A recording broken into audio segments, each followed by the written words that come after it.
What's going on YouTube? My name is FG3000, I'm back in the place to be, and welcome to Dragalia Lost, a brand new hero collector brought to you by Nintendo and Cygames, the same exact Cygames that brought you Green Blue Fantasy as well as Shadowverse, and of course the same Nintendo that brought you Nintendo. So they have combined forces to bring you a brand new hero collector, so let's jump right in and see what this game is all about. Now you guys know what I always say when I cover hero collectors, a hero collector can only be as fun as the heroes that you can collect, and this will be a major point of contention for a lot of people because they did decide to go for a chibi 3D art style. So I know subjectively some people love it, some people hate it, but I will give you a few points here. So number one, the weapons do show up on your character, so if you do get like a unique sword or an axe or something, it actually does show up on your character, so that's pretty cool, number one. Also, the characters are very detailed. So for example, if we go over to this character right here, down to his face paint, his earrings, all of that is really well represented, even on these pint-sized characters. So yes, they are chibi, but they are very detailed. And lastly, all of them have a ton of voice-acted lines. So when they do attacks or find treasure or turn into a dragon, for example, they have tons and tons of voice-acted lines. So with all of the detail that's on the character, in addition to the personality that kind of exudes with all the voice acting, I'm gonna give the characters a pass because they really do have really very personality-driven combat sequences, let's just say. And we're gonna take a look at that once we jump into combat. So even if you don't like chibi art style, I say go ahead and give the game a try. So let's jump over to combat so I can show you what it's like to play Dragalia Lost. Now, this game follows a very familiar hero collector trope. So as you can see, you go from chapter to chapter. As you complete chapters, they will have little sub-stages in between. Once you defeat those stages, you get 3 stars, you move on to the next one. Very tried and true formula there, but nothing wrong there. I'm gonna go ahead and grab one of these helper units. And I'll show you this screen, which is actually pretty unique. Now, normally I just kind of go past the screen because there's nothing really going on, but check this out. So at the very top of the screen, it will tell you what elemental type of enemy is predominantly in that stage. So for example, as you can see right here, this is going to be a water stage. So I'm gonna fight a lot of water enemies. So this game does use an elemental weakness system that you see in tons of other games. Red beats green, green beats blue, and of course, light and dark cancel each other out. So let's say, for example, I thought that I was gonna run in here with this team right here, for example. Let's just say I wanted to bring this fire team to a water stage, all right? What I can actually do right before I jump into the stage, I can hit Edit Team, click Optimize, and basically what this does, I'll select Wind, of course, since I'm going on a water stage. I want to balance emphasis. I want to change my adventurers, my worm prints, which are my stat cards, my weapons, and my dragons. Click Confirm, and the game will automatically take all of my best equipment, all of my best stat cards and best dragons, and automatically equip them to a win team instantly. So in other hero collectors, things that you would have to do in this situation would be like, all right, let me see, do my green units have good weapons? Let me unequip it off of my fire unit. Let me put this over there and put you don't have to do any of that in this game. Instantly just hit Optimize. It takes all of your best equipment and instantly equips them on the right elemental type. I love that. It just speaks to the laziness in me. Very cool quality of life feature. So here we are in combat. So let's go over the controls real quick. Pretty straightforward. You just put your finger on the screen and kind of move around and your characters will go with you. You swipe and you can do some dodges. As far as I can tell, you can just dodge all day long. So that's that. When you want to attack, you can literally just tap anywhere on the screen.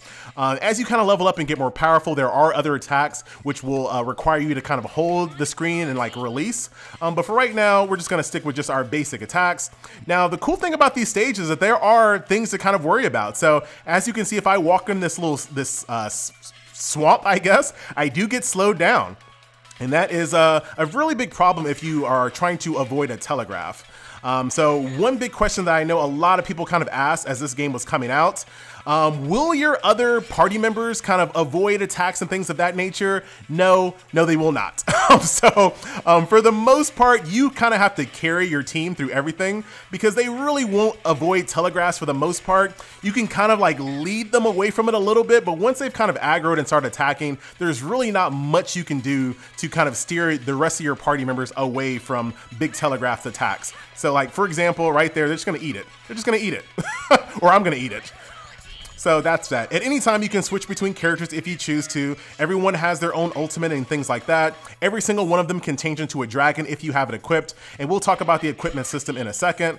But that's the overall flow of combat. Now, one gripe I will say is that I don't really like having my finger on the screen all the time. I kind of block the action, which I don't really appreciate. And then after a while kind of playing, my finger just gravitates towards the edge of the screen, and I have to constantly kind of readjust my finger. So I kind of like to play with a mix between auto and manual. So auto will walk you around and do basic attacks, but it will not do skills, and it'll avoid treasure chests and barrels. So it's not a one size fits all when it comes to auto. So if I were you, try to play it manually on your own, but I think you'd have a lot more fun kind of mixing auto and manual together. So in addition to just basic attacks, I also have an ultimate here that I just used, and that just kind of builds up over time. I also have a dragon form, which is this game's claim to fame. So once I've kind of built it up, I can summon it up. I become a really powerful dragon. I have a special attack move, which you didn't see. I don't take damage anymore. So basically, if I get attacked in dragon form, as opposed to taking HP damage, I take time duration damage. So the more I get hit, the less time I can spend in dragon form. But that can all be increased. And ladies and gentlemen, just stay tuned. I'll tell you more about that in a second. So as you can see, we just three-starred that stage. I can ask for a friend, but I don't want to. You got some materials, you got some levels. Click next. And then, of course, rinse and repeat. So I'm not sure how many chapters are currently in the game, but I think you'll be pretty happy with what they have in the game so far. I've poured in a few hours since the game launched, and I'm only on chapter 2, on my way to chapter 3, as you guys can see. So that is that, and that is the solo mode. So if you're kind of new to these games, the solo mode will take stamina, as you guys can see up here in the top. And if you want to join co-op, you have to use these wings over here. Now, this is not one of those games where you can just join co-op unlimitedly. Once you're out of wings, you can no longer join co-op, so that needs to be noted. In addition to campaign mode, there's also an events tab as well, and these are your daily resource grinds. So Avenue to Power gets you EXP crystals to level up your characters. Avenue to Fortune is gold, and then you have a elemental specific resource mission. So today is Wind for the next 16 hours, so you'll run this stage to get Wind upgrade materials in order to upgrade your Wind character. So pretty straightforward, and after this is up, I'm sure another color type will take its place. So that is that. All of these missions can be taken on in co-op as well. So let's actually select a more difficult stage here. Click co-op. All you have to do, well, actually you have 3 different options. You can create your own room and let people join, create a private room to let your friends join, or you can just do find a room, which throws you into a queue. You don't have to worry about trying to find a specific room. It'll automatically match you, which I appreciate that more. But like I said, you can join a specific room if you want to, but I prefer just to let the queue do it for me. But let's kind of see, since the game just launched, let's see how fast the queue times are. That wasn't too bad, ladies and gentlemen. All right, so here we are in combat gameplay. Now, as you can see, auto is turned off here. You do have to play this manually, so that's one thing. You only bring one character, you're not bringing an entire squad, so it's just the 4 of you versus whatever stage you decided to queue up for. So everything is pretty much the same. Nothing too crazy here, but of course, this will allow you to take a lot more difficult challenges, I would say, since you don't have to worry about your AI teammates just getting killed by telegraphs. You have to worry about real life people getting killed by telegraphs. So here we are, rush to the boss. People can do that in this game. As you can see, they just forgot about all the treasure chests and ran straight towards the boss. And this is where I kind of like, oh wow, that was super fast. That guy just turned to a dragon and just ripped them to shreds. But this is the great thing about co-op games on mobile. So anybody that wants to pay to win, anybody who wants to kind of whale in this game, all you do is just help me. You help all the rest of us. If you want to just carry me through the hardest content without me dying, thank you in advance. Currently, this game does not have any PvP, so anybody that wants to pay to win just kind of just helps out the community. So not that big of a deal. Also, once you're out of co-op, it gives you the option to continue playing with the same players. What a great quality of life feature that needs to be present in all games, so you can kind of keep your group together, especially if you have a cool squad. So I'm gonna run out of here and say goodbye. We're gonna go back out to the home screen and I'll show you the other functions in the game. So upgrade, there is a ton of stuff going on in upgrade. The simplest one is adventurer. So if, for example, I want this guy right here and I wanna level him up, all I have to do is use these crystals, click upgrade, and he will level up. Now this game is not like a bunch of other hero collectors where your level is restricted to your account level. You can level up as far as you want as long as you have the XP crystals to do so. So that's number one. You can level up yourself using upgrades and just get raw levels. The second way you can make your character powerful is the mana circle. Now this is actually quite interesting. So as you complete stages, you get mana, and you can use mana to unlock these different nodes on every single character. Every single character in the game has their own mana circle, and as you can see, there is quite a lot to unlock. So this is like a long-term gameplay plan for characters that you really are like enjoying. But as you can see, all of these different nodes have different things like HP, strength, different attacks, more lore and story and things of that nature. So what you can do basically is use mana to unlock these nodes. Once you've unlocked a full ring, then you need to have these resource materials in order to go to the next level. So that is something that you're gonna do with characters that you really like. You definitely don't wanna just waste mana, you know, upgrading characters that you're not really interested in, for example. The next three things are weapons, worm prints, and dragons. And I'm actually gonna combine all three of these sections into one explanation. And the reason why is because all three of these things are basically equipment slots. So when you go into combat, you'll bring a weapon, you'll bring a worm print, which is basically a stat card, and you'll bring a dragon. So we'll start off with weapons, for example, to kind of show you how the upgrade system works. Very typical hero collector style. So for example, you have resource materials that you can use to upgrade your weapon, or you can use duplicates. In this game, once again, has great quality of life features, so you can set up an auto based on the parameters that you choose. Level it up, and as you can see, it'll get more strength, more HP, more might. In addition to that, you can also limit break your weapons as well. In this game, it's called Unbind, which took me a little while to get used to, but I guess I understand what they're trying to go for here. So for example, if I wanted to unbind this bow, all I have to do is feed these duplicate bows into it, and this will allow my bow to go from level 10, or the potential to go to level 10, to the potential to go to level 40. And you can do that for all weapons in the game. So that is that. Let's go back out to the upgrade screen here. To get more weapons, you can get them as drops, or you can craft them using materials that you get from stages. And as you can see, you have like swords and daggers and axes and bows and all kinds of things here that you can craft. And of course, when you craft these, you definitely want to make duplicates. That way you can instantly limit break them. So these also require gold as well. So gold and resource materials. So that is that. And the upgrade system for worm prints works exactly the same. Like I said, worm prints are basically stat cards. So for example, here is, what is this? How many stars is this? I think this is a 5-star stat card. So as you can see, grants HP, strength, and might. I can use resource materials, which I don't have to upgrade it, or I can use worm prints that I'm not currently using to upgrade this card as well, as you can see. Same exact thing applies when it comes to unbinding it. So I have this as a main one. I'm gonna take these two dupes here, click unbind, and that will allow my mana font to get more powerful. And it also changes the artwork as well. Take a look at that. Nice touch. So more to come on worm prints and what they kind of bring to your party.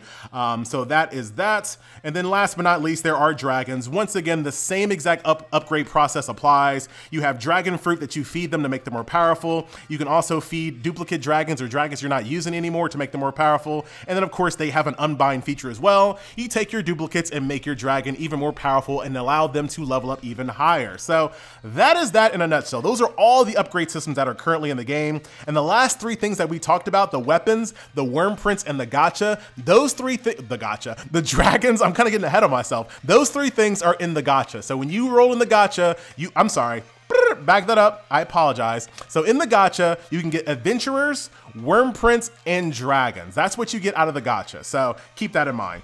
The last thing that I want to show you is the castle feature. So before we jump into that, I'm going to show you a few different things before we get in there. Adventurer stories and dragon stories, these are kind of cool.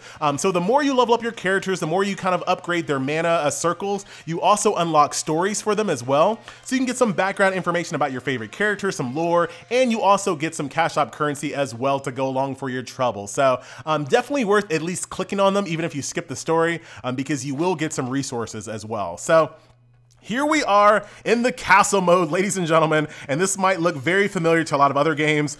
So very straightforward. You do have a home base where you can kind of build things. As you can see, I have some resources waiting to be collected here. Nice quality of life feature. I can just click collect all and collect all of that, which makes sense because as you guys can see, this is probably going to get really big. All right. So for example, those 2 mines right there give me gold. This little plant right here will give me dragon fruit to feed my dragons. But they're not all just resource based. For example, I have this altar here. So this is a flame altar. So this increases the HP and strength of all of my fire characters. And this one, once again, same exact concept, increases the power of all my wind characters and my water characters. So there are some interesting buildings that I have unlocked so far. The game will just kind of guide you along with it. As you kind of unlock the story and go through that, you will get more and more buildings that you need to upgrade in your castle. And then last but not least, there are some decorative items as well. So if you're feeling really interior designy, you can actually make your castle look a little bit different than everyone else's. So that's your castle mode. So once again, more to come as we unlock more of this. There's also a blacksmith here as well. So the more you upgrade your blacksmith, the more powerful weapons you can craft as well. So that's kind of cool. Also over here in the top, there's a thing called a dragon roost, and this is where your dragons roost. So this is the dragon that you start the game with. Pretty powerful dragon. As you can see, I have him at level 12, and the way that you upgrade him is by buying him gifts. Now, every single day, you have the option of buying these food items, giving them to your dragon, and leveling him up. Now, here is the catch, ladies and gentlemen. As you can see, you can only buy 1 of these food items per day, and they reset at 1, all right? Now, here's the big catch to all of this. If I swap to another dragon right here, go to gifts, as you can see, they're sold out for this dragon as well. So you only have 1 set of shop items to feed whichever dragons you're more like happy with or which ones you want to level up the most. So you have to be very careful with where you spend your food because you only have that 1 set of food per day in order to upgrade your dragon. So definitely keep that in mind. The more you upgrade your dragon, like I said, they become more powerful. The duration of them increases, and they also give you free goodies and materials as well the more you upgrade them. So definitely something you want to do. And like I said earlier, there is dragon stories as well. So you can learn more about your favorite dragon. You can learn more about training your dragon in the dragon story. So that is pretty much that. Ladies and gentlemen, boys and girls, let's go back out to the home screen to kind of give you a recap. So we talked about the campaign mode. We talked about co-op. We talked about all of the different ways to upgrade your character. We talked about the daily resource grinds. We talked about castle. The only thing that we have not talked about, ladies and gentlemen, is the gacha. So there's only 1 banner in the game so far. And like I said earlier, where I kind of messed up, adventurers are in the gacha, worm prints, which are stat cards, and dragons are in the gacha. So you can literally get any of the 3, and all of them are pretty important. So I wouldn't really be sad if you got like a 5-star worm print because that's still pretty good. If you're familiar with a game called Fate Grand Order, think of those craft essences. That's pretty much what these are. So basically that's that. I'm gonna kind of save my summons for another video here. We're definitely gonna use all of our Cash App currency. We might even buy that welcome pack. So definitely stay tuned for that. So let's go back over here to the home screen and kind of finish this off here. So my overall thoughts of the game so far, this is a really good foundation for a title. I'm not in love with the controls. I think that's my only gripe on the game. I didn't really like the finger controls, but like I said, I can kind of get over it if I use a mix between auto and manual, so I'll absolutely take that. The chibi characters, I do give a pass due to the detail on them and all of that voice acted dialogue that comes in the game. You're really gonna enjoy this game's voice acting, its soundtrack, its presentation, the stages. All in all, I mean, it has that Nintendo side games quality, so I don't think you can go wrong. So I'm looking forward to seeing what else this game adds. In addition to characters, I want to see like, you know, limited time events, because right now there are no events in the game, like character events or like raids or anything like that. So I'm sure all of that is more to come, and I'm definitely going to be here for the ride. So my overall thoughts on this game are very positive. I highly recommend you download this title. And if you want to see more videos, I will absolutely be making content on this game as well. So stay tuned for that. Once again, ladies and gentlemen, boys and girls, wait, hold on. Jumpstart Endeavors. So right now there is a limited time 13-day event to basically, these are one of those events where since the game just started, the more you play, the more you level up, the more goodies you're gonna get. So definitely get in here and play within the next 13 days because this will give you a lot of opportunity to get mana and gold and all kinds of resource materials to really crank yourself ahead and carry me in co-op. Now I'm done. Once again, guys, my name is FG3000. Thank you so much for watching, and I will see you guys in game. Later.